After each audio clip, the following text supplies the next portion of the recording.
では今週の読書の振り返りです。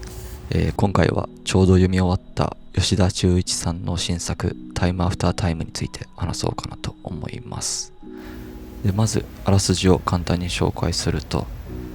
長崎の高校時代に恋人同士だったおっそうこと尾崎壮と久遠愛、この2人が別々の人生を歩んだ後東京で再会するといった、小説です。で長崎での高校時代と40代になった現在を行き来しながら物語が展開していきます。で読んでる途中からもうこのおっそうと久遠が爽やかすぎるっていう印象が強かったですね。なんでそこは読んでいてある種の気持ちよさみたいなものがありました。で個人的には高校生の話ってしばらく読んでなかったこともあって、読みながら自分の高校時代をちょっと思い出したりしてグッとくるものもありましたね。でこの小説では高校最後の夏を仲間たちと海の家でアルバイトしながら過ごしてたりするシーンがあるんですけど、もうこの設定がもう最高だなっていう感じもありました。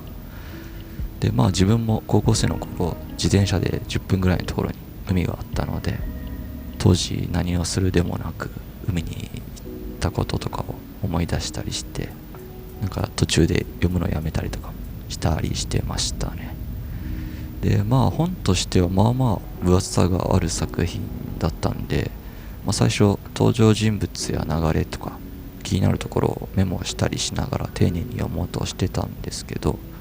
100ページ超えたあたりぐらいかな、もうある程度物語に入り込んだからいいやっていう感じで、メモをやめてそのまま読み進めたりしてました。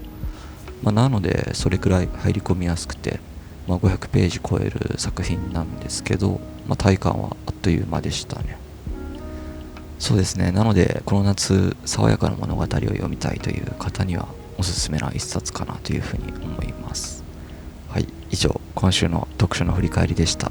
今週も最後までご視聴ありがとうございました。